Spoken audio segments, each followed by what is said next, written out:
অমিত শাহ আজকে প্রচারে এসে এই চাকরি বাতিল তা নিয়ে তৃণমূল কংগ্রেসকে বারবার খোঁচা দিয়ে গেলেন এবং বলছেন যে আপনাদের বাড়িতে 15 কোটি লাখ টাকা আছে তো চাকরি পাওয়ার জন্য, চাকরির জন্য চুরি হচ্ছে, টাকা না দিলে চাকরি পাবেন। যে দলটা আগাগোড়া দুর্নীতিতে ডুবে আছে, যে দলটা যাদের দুর্নীতিগ্রস্ত বলে পরবর্তীকালে তাদেরকেই দলে বা জোটে নিয়ে নেতা করে, সেই দলের একজন নেতা অমিত শাহ, তার মুখে অন্য দলের দিকে দুর্নীতির অভিযোগ তোলা, এটা সম্পূর্ণভাবে কাঁচের ঘরে বসে ঢিল ছোঁড়া।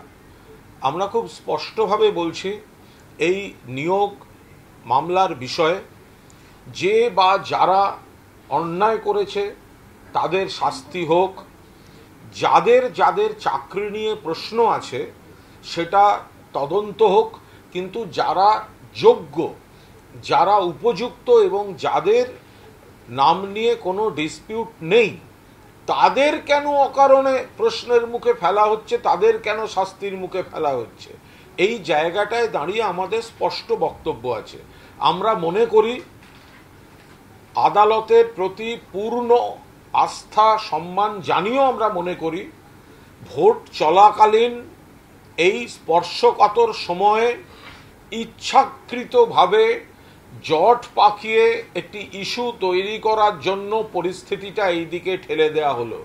যেখানে বিজেপির কোনো নেতা বলেন যে আগামী সপ্তাহের শুরুতে ধামাকা হবে আর তারপর কোর্টের রায় হয়, তাহলে হয় বিজেপি অফিস থেকে কোর্টের রায়টা হয়ে এসছে, অথবা কোর্টের রায়টা টাইপ করার সময় বিজেপির সঙ্গে কথা বলা হয়েছে।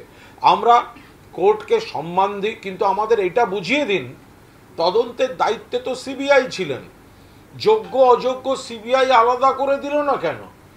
যোগ্য প্রার্থী যদি এই সংখ্যাটা ধরা যায়, 24,000 সামথিং যদি ধরা যায়, সেখানে যাদের বিরুদ্ধে কোনো অভিযোগ নেই প্রায় 20,000, তাহলে 20,000কে কেন অনিশ্চয়তার মধ্যে ফেলা হবে? আমরা তো সেই প্রশ্নটা করছি।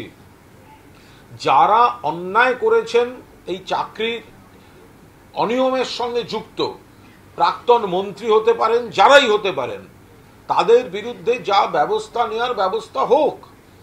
যাদের চাকরিটা ডিসপিউটেড তাদের বিরুদ্ধে তদন্ত হোক, তাদের বিরুদ্ধে ব্যবস্থা হোক।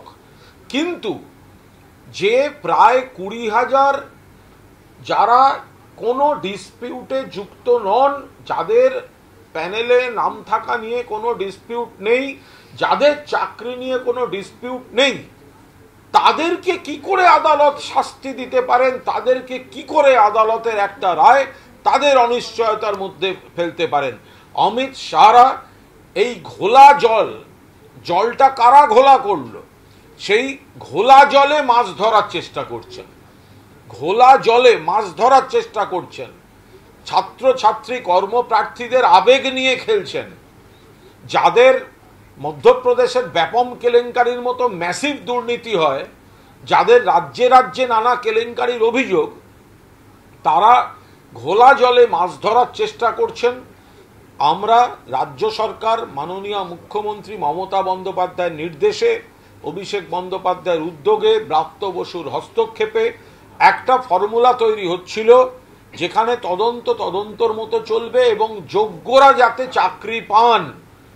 তো আদালতের এই রায়তে যোগ্যদের চাকরিটাও যদি অনিশ্চয়তায় ফেলে দেওয়া হয়, আর তাই নিয়ে বিজেপি রাজনীতি করছে, এতজন লোকের চাকরি চলে যাওয়ায় উল্লাস দেখায় যে বিজেপি, এতগুলো যোগ্য প্রার্থীকে অনিশ্চয়তার মধ্যে ফেলার রাজনীতির ফায়দা তুলছেন যে অমিত শাহ, তারা আর যাই হোক এই কর্মপ্রার্থী, চাকরি প্রার্থী, শিক্ষক শিক্ষিকাদের শুভানুধ্যায়ী তারা হতে পারেন না। তারা এটাকে শুধু রাজনীতির ইস্যু হিসেবে ব্যবহার করছেন।